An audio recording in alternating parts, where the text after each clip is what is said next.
Sleepy going in, lively coming out. They be wondering what we talking about. Salute, salute, salute. I just got one question to the boxing YouTube-verse, the universe of boxing on YouTube. I just got one question. Since when has it been impossible for two fighters to be equally yoked? The tandem to be balanced and equally matched. Since when has it been impossible for the outcome of a fight to be a draw without all the controversy? I just hope that with Errol Spence and Manny Pacquiao, if that fight does happen, I hope there's a more clean, clear-cut winner. Because, I don't want to go through a whole year of a bunch of people with their hyperbole and opinions and hypotheticals. Like, for one hypothetical that I'm already tired of hearing, and if this is your opinion, you entitled to your opinion, but this is my opinion of a hypothetical statement that I'm already hearing that just doesn't resonate with me. If the ropes weren't there, Charlo would have got knocked down. If the ropes wasn't there, Charlo would have got knocked down. I mean, okay, cool. Hypothetically, if the ropes wasn't around the ring, in the square circle, if there wasn't any ropes around the ring, which the last time I checked, there's always ropes around the ring in boxing. But if the ropes weren't there, Charlo would have gotten knocked down. Okay, but you can't score off of hypothetical.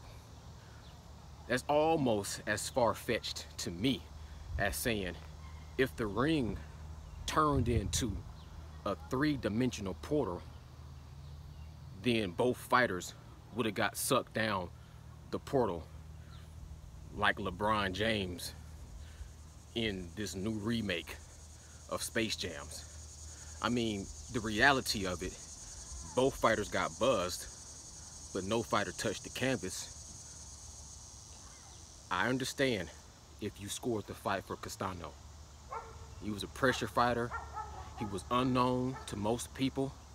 He came in, bow, threw down the gauntlet, drew a line, and said he came in there to take care of business. So it's okay if I see somebody scoring around for him and saying I think he won. I think robbery is a stretch of the imagination, and it's a word that's getting used way too cavalierly. There's a big difference between a robbery and a decision that you don't agree with. And to be honest with you, nobody established enough dominance in that fight, in my humble opinion, to create such controversy of who was robbed. A draw is fair.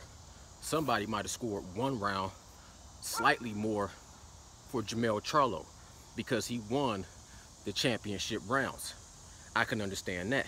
Somebody could score based off the what is that called, the concubox or whatever. I don't even look at the numbers on it. I don't look at the stats. I can watch a fight and not worry about looking at the stats of how many punches were thrown and land. That's, to me, that has really never been accurate. So I don't use that. I use the boxing eye test.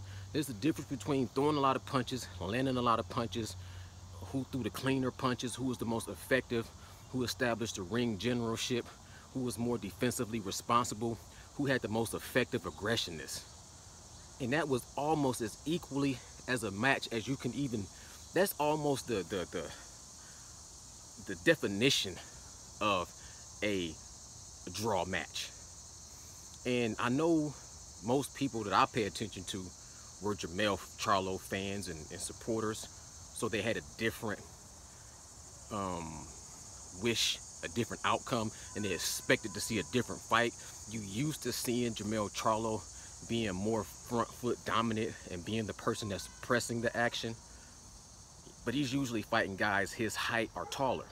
So the dynamics change fighting against a shorter dude that's coming in, getting underneath your jab and going to your body.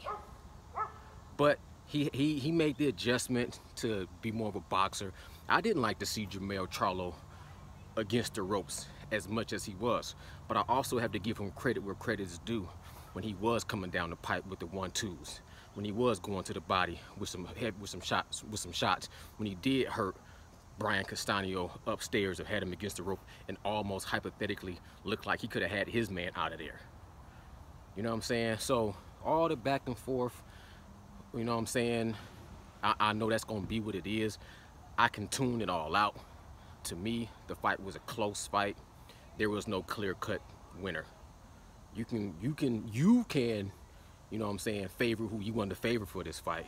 But me personally, I like to deal with the reality and what's in the history books already.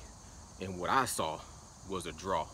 And I do hope they do a rematch, because I think who could make the biggest adjustments in the rematch, who can make the most adjustments, based off what I know, and this is just off what I know, Charlo, to me, has the more potential to fight a different way, because I've seen him fight a different way. So I could see him taking 2 or 3 more rounds and fighting a different style that would give him more of the edge. I don't know about Castano. To me, that looked like the best version of what I only watched him fight a few times. I watched him fight against, you know what I'm saying, Islory Landa. But that looked like a good version of Castano. I don't know what else he could bring to the table that might be different besides more power. And then at the end of the day, even if they rematch, I can see that fight being evenly yoked and being another draw. You dig what I'm saying? That's how that fight looked to me. They looked like they both had each other's number. And that happens in life. Sometimes it's a draw. You can't always have black and white. There's sometimes a nuance, the shade of the unknown, you dig? But I hope there's a clean-cut, decided winner in the Errol Spence versus Manny Pacquiao, because I just know the controversial talk of that conversation will be way too much for my damn ears to take. Nocturnal Thoughts, signing out. Bow, bow.